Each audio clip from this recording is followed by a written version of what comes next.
नमस्कार। एक एब्स्ट्रैक्ट क्या होता है, कैसे लिखा जाता है, ये जानने के लिए आज इस वीडियो को मैंने निर्मित किया है। जनरली इस वीडियो के माध्यम से जो पीएचडी स्कॉलर्स हैं और ऐसे भी स्टूडेंट जो असिस्टेंट प्रोफेसर के लिए अप्लाई कर रहे हैं या यूँ कहने की नेट क्वालिफाइड हैं, असिस्टेंट प्रोफेसर के लिए पीएचडी नेट है, असिस्टेंट प्रोफेसर के लिए अप्लाई कर रहे हैं, विभिन्न प्रकार के सेमिनार कॉन्फ्रेंस में जाने का प्रयास कर रहे हैं, रिसर्च पेपर पब्लिश कराने का प्रयास कर रहे हैं, उन सब लोगों के लिए आज का ये वीडियो बहुत महत्वपूर्ण साबित होने वाला है। जनरली आज की परिप्रेक्ष्य में देखा जाए तो किसी भी सेमिनार की शुरुआत में आपको किसी न किसी एब्स्ट्रैक्ट को लिख करके उस सेमिनार में भेजना होता है। वास्तव में सेमिनार्स में शोध पत्र पब्लिश होता है, उसे एपीआई के रूप में पॉइंट मिलता है, तो फिर आपके लिए महत्वपूर्ण होता है कि आपका पेपर रिसर्च पेपर सेमिनार में पब्लिश हो। यदि आपने नेट कर लिया है, यदि आप पीएचडी हो या 2009 के पूर्व के एमफिल हो, तो असिस्टेंट प्रोफेसर के लिए आप एलिजिबल हो और असिस्टेंट प्रोफेसर के लिए फिर एपीआई एकेडमिक परफॉर्मेंस इंडिकेटर मजबूत होना चाहिए। फर्दर आगे भी आपको विभिन्न प्रकार से इसमें प्रमोशन के लिए एपीआई की मजबूती चाहिए, जिसके लिए शोध पत्र बहुत महत्वपूर्ण फैक्टर साबित हो सकता है। शोध पत्रों के निर्माण के संबंध में इससे पूर्व मैंने एक वीडियो बनाया था जिसमें मैंने बताया था कि शोध पत्र कैसे लिखा जाता है, how to write a research paper. क्योंकि आज के दौर में सीधा शोध पत्र एक्सेप्टेड नहीं होता, कई जगह ऐसा देखा गया है कि शोध पत्र की जगह पे एब्स्ट्रैक्ट पहले मांगा जाता है और जब एब्स्ट्रैक्ट अच्छा होता है तो फिर शोध पत्र देखा जाता है। यानी एब्स्ट्रैक्ट जो है वो शोध पत्र से पहले लिखी जाने की अवस्था है। जनरली ऐसा क्यों हुआ, किस कारणों से एब्स्ट्रैक्ट को मांगा जाता है? इसका कारण ये है कि आप एक सेमिनार ऑर्गेनाइजर हैं, ऑर्गेनाइज कर रहे हैं, सेमिनार के लिए रिसर्च पेपर मांगा गया कि आप अपनी सुविधा अनुसार कुछ रिसर्च पेपर एक लिमिटेड टाइम के अंतर्गत हमें भेजें। जनरली हुआ यूँ कि लोगों ने सेमिनार के लिए रिसर्च पेपर लिखा और उसे लिखकर भेजने की प्रथा शुरू करी। पहले 100, 200, 300 एक लिमिटेड लोग ही सेमिनार को ऑर्गेनाइजर्स सेमिनार को भेजा रिसर्च पेपर्स को भेजते थे। तो उस प्रक्रिया में उनमें से टॉप 10, टॉप 20 को छांट लेना बड़ा आसान रहता था। अगर 15 दिन बाद कोई सेमिनार ऑर्गेनाइज हो रहा है तो 15 दिन के अंदर जितने रिसर्च पेपर प्राप्त हो रहे हैं उन्हें रीड कर लिया गया, स्कॉलर्स लगाए गए, उन्होंने रीड किया, बेस्ट रिसर्च पेपर्स को अवार्ड किया जाएगा और अच्छे रिसर्च पेपर को वहां पर मंच पे बोलने के लिए बुलाया जाएगा। साथ ही साथ डिबेट के माध्यम से आपके रिसर्च पेपर से क्वेश्चन भी किए जा सकते हैं और आपके रिसर्च पेपर को पत्रिका में पब्लिश भी कराया जाएगा। लेकिन धीरे धीरे ये जो व्यवस्था थी और कॉम्प्लेक्स होती गई और भी ज्यादा डेप्थ होता चला गया। कारण क्या हुआ? क्योंकि अब 1, 2, 300, 400, 500 नहीं, लाखों के तादाद में रिसर्च पेपर आने लगे। खास रूप से जब ऑनलाइन की इस दुनिया में हम ऑनलाइन पे ज्यादा आश्रित हो गए, वेबिनार इत्यादि ऑर्गेनाइज होने लगे, तो रिसर्च पेपर पब्लिश तो होंगी, लेकिन आपके रिसर्च पेपर सेलेक्ट करना, उसे रीड करना, उसमें से क्वालिटी वाले रिसर्च पेपर को निकालना ऑर्गेनाइजर्स के लिए एक बड़ा ही मुश्किल कार्य साबित होने लगा। ऑर्गेनाइजर्स ने अब एक प्रथा जनरली डेवलप किया कि इसमें यह बात रहता है कि आप किसी एब्स्ट्रैक्ट को लेकर भेजें, उस एब्स्ट्रैक्ट को पढ़ा जाएगा और एब्स्ट्रैक्ट अगर पसंद आएगा तो आपको रिसर्च पेपर आपके मांगे जाएंगे, they will call for your research paper. तो एक परंपरा, एक प्रथा जिसके माध्यम से एब्स्ट्रैक्ट के द्वारा रिसर्च पेपर तक पहुंचाया जाएगा। अब एब्स्ट्रैक्ट की लिमिट फिट कर दी, 250 से 300 शब्दों में एब्स्ट्रैक्ट को लिखकर भेजना है। अब एब्स्ट्रैक्ट है क्या, ये एक इम्पोर्टेंट कार्य है, क्योंकि जनरली लोग उस बात को समझते नहीं कि एब्स्ट्रैक्ट क्या है और जो भी मन में आता है 250-300 शब्दों में लिख के भेज देते हैं। वास्तव में एब्स्ट्रैक्ट का एक पूरा एक पैटर्न है, उसे लिखने का, डिजाइन करने का एक तरीका है। यूनिवर्सिटी ऑफ मेलबोर्न ने काफी समय पहले इस पर एक विचारधारा रखी थी कि किस प्रकार से एब्स्ट्रैक्ट को लिखा जाता है। आज मैं आप लोगों को उसी विचारधारा को शेयर करूंगा कि किस प्रकार से मेलबोर्न के विश्वविद्यालय ने इस एब्स्ट्रैक्ट को लिखने की एक परंपरा, एक प्रथा, एक डिजाइन, एक फॉर्मेट डेवलप किया है। सबसे पहले एब्स्ट्रैक्ट को एक साधारण एक सिंगल लाइन में कहा जाए तो एक ब्रीफ स्केच है, एक ब्रीफ विवरण है, एक संक्षिप्त विवरण है जो किसी शोध कार्य के लिए प्रायः शोध पत्र व थीसिस के पूर्व में दिया जाता है, जिससे उस शोध के अंतर्गत क्या तत्व है इसे हम बेहतर रूप से समझ सके, बता सके। एक ब्रीफ स्केच खींचा जाता है कि वो शोध कार्य में क्या कहा गया है। साधारण सी बात कहा जाए तो सार होता है, यानी सारांश होता है। अब किसी घटना के पीछे कोई सारांश में व्यक्त कर दे, घटना पूरी बताने के बजाय सार में बता दिया जाए, जिससे घटना बेहतर रूप से समझ में आ जाए। एक साधारण से रोजमर्रा के जीवन में एक तत्व की बात कर सकते हैं कि आप कहीं जा रहे थे, रास्ते में कोई घटना घट गई, उस घटना के साथ आपने घंटों गुजारा, घर आने पर लेट हो गया, घर वालों ने पूछा कारण लेट आने का क्या है, और आपने तुरंत ही व्यक्त करना शुरू किया कि ऐसा ऐसा इस तरीके से हुआ था। अब 1 घंटा 2 घंटे की पूरी घटनाओं को हम 1 घंटे 2 घंटे में सुनाएं तो जाहिर सी बात है काफी लंबा समय लग जाएगा। इसलिए संक्षिप्त में हमने अपनी उस घटना का वर्णन कर दिया कि ये से ये हुआ था, जिसके कारण से इतना वक्त लगा था। तो जाहिर सी बात है एक सार खींच दिया। सिमिलरली हम जब शोध पत्र या शोध प्रबंध लिखते हैं, यानी रिसर्च पेपर या रिसर्च थीसिस लिखते हैं, तो प्रारंभ में एक एब्स्ट्रैक्ट यानी सारांश लिखते हैं, जिसको सारांश पढ़ने वाले व्यक्ति को हमारे शोध में हुए समस्त कृत्यों का भली भांति ज्ञान हो जाएगा। तो देखिए कंटेंट्स क्या है, वह तत्व क्या है जो एक अच्छे एब्स्ट्रैक्ट में होने चाहिए। तो एक अच्छे एब्स्ट्रैक्ट के अंतर्गत यूनिवर्सिटी ऑफ मेलबोर्न के अनुसार 5 कंटेंट्स होने चाहिए। सबसे पहले reason of writing, reason of writing, लिखने का क्या कारण है, कारण व्यक्त कीजिए कि क्यों यह शोध पत्र लिखा जा रहा है, लिखने का क्या कारण है। दूसरा है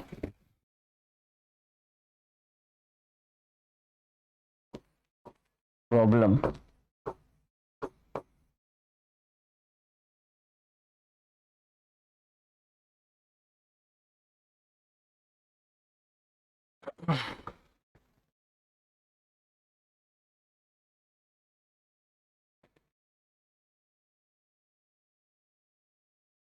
प्रॉब्लम, प्रॉब्लम का तात्पर्य है समस्या।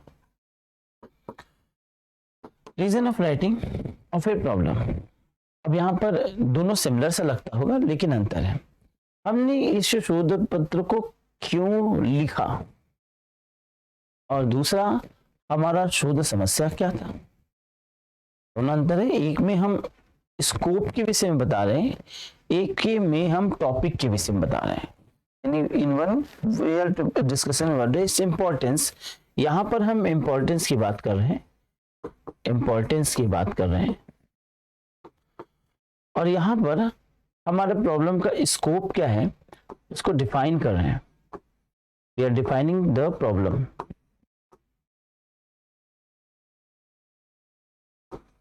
डिफाइनिंग अ प्रॉब्लम, यानी हम यहाँ डिफाइन कर रहे हैं या हम इंपॉर्टेंस बता रहे हैं। तीसरा है रिसर्च मेथोडोलॉजी।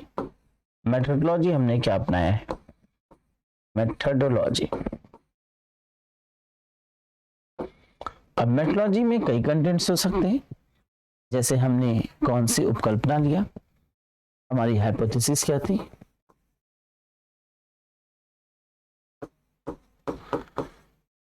कई बार हमने अगर विवरणात्मक यानी डिस्क्रिप्टिव टाइप में रिसर्च मेथोडोलॉजी किया है तो रिसर्च क्वेश्चन क्या रखा था। अब ये भी ध्यान देने की जरूरत है कि हमारी जो लिमिट है वो 250 से 300 शब्दों में होना चाहिए। तो अब ये ना हो कि हम हाइपोथेसिस को लंबा लंबा व्यक्त करें।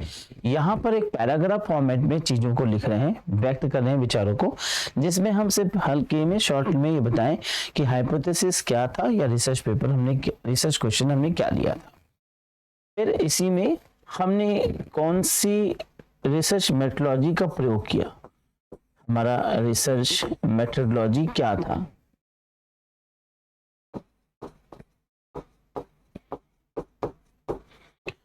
यानी हमने किस शोध पद्धति का प्रयोग किया। सपोज करिए कि हमने पर्पसिव हमने डिस्क्रिप्टिव टेबल रिसर्च मेथोडोलॉजी का प्रयोग किया, तो हम यहाँ बताएं कि I have chosen descriptive table research methodology, these are my hypothesis. अब यहाँ पे सभी हाइपोथेसिस का नहीं है, बल्कि इसे वर्किंग हाइपोथेसिस को बताइए। ऑब्वियसली इस बात को ध्यान देने की जरूरत है कि there should be working hypothesis, जिन पर हमने कार्य किया है, वर्किंग हाइपोथेसिस होगा, सभी हाइपोथेसिस का वर्णन नहीं होगा। फिर रिसर्च मेथोडोलॉजी हमने क्या लिया है, फिर हमने सैंपलिंग क्या लिया, ये बता दें हम कि हमने सैंपलिंग क्या किया है। हमारी सैंपलिंग सपोज करिए पर्पसिव सैंपलिंग रखा, तो हम यहाँ बताएं कि हमने पर्पसिव सैंपलिंग लिया। इसके बाद हम यहाँ पे मेंशन करें कि हमने टूल्स में क्या रखा, टूल्स में क्वेश्चनायर रखा, इंटरव्यू शेड्यूल रखा, तो हम ये बताएं कि हमने इंटरव्यू शेड्यूल लिया। इसके बाद हमने डेटा को कहाँ से कलेक्ट किया, यानी डेटा का सोर्स क्या था। अभी सब कुछ बहुत शॉर्ट में लिखने की जरूरत है, ये ध्यान दीजिएगा, ये सब कुछ हमें बहुत ही शॉर्ट में लिखने की जरूरत है कि हमारा टूल्स क्या था,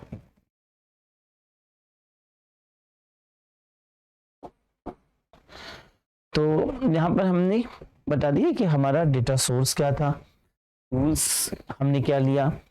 फिर यहीं पे हम मेंशन कर देंगे कि हमने कोई वेरिएबल्स दिया था, तो हमारे वेरिएबल्स क्या थे।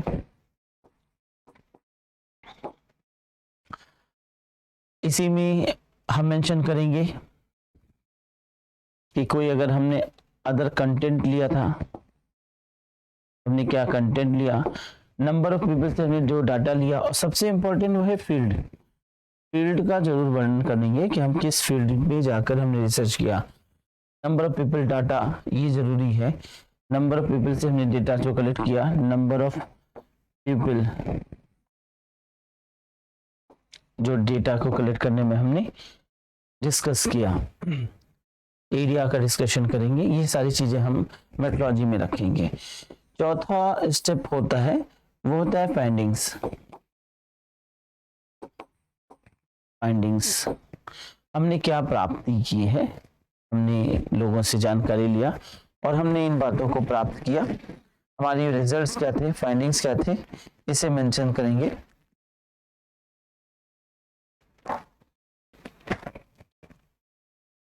इसके बाद फाइंडिंग्स में यहाँ हम रिजल्ट रख देंगे। रिजल्ट ये यूं क्या है कि पहले रिजल्ट में फाइंडिंग रखेंगे, यानी हमारा जो टॉपिक होगा वो रिजल्ट पे होगा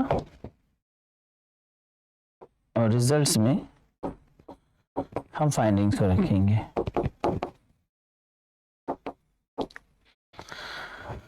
देखिए रिजल्ट तो बना दिया, फाइंडिंग्स बता दिया, मोरोवर अब यहाँ पे एक चीज की जरूरत है और वो है अगला स्टेप, वो है इम्प्लीकेशंस। इम्प्लीकेशन का मतलब होता है निहितार्थ, implications, implications.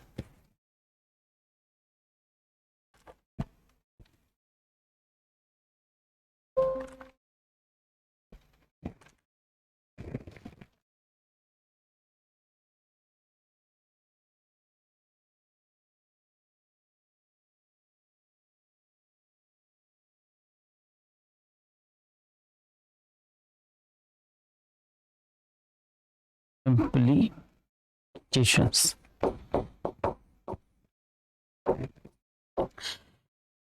Now, what we'll put under implications? Implication के अंतर्गत हम ये बताएंगे कि हमारा जो टॉपिक है वो कितना प्रभावी होगा इन फ्यूचर, उसका क्या अर्थ निकलता है। यानी बेसिकली यहाँ कहा जाए तो एक वर्ड आता है निहितार्थ। निहितार्थ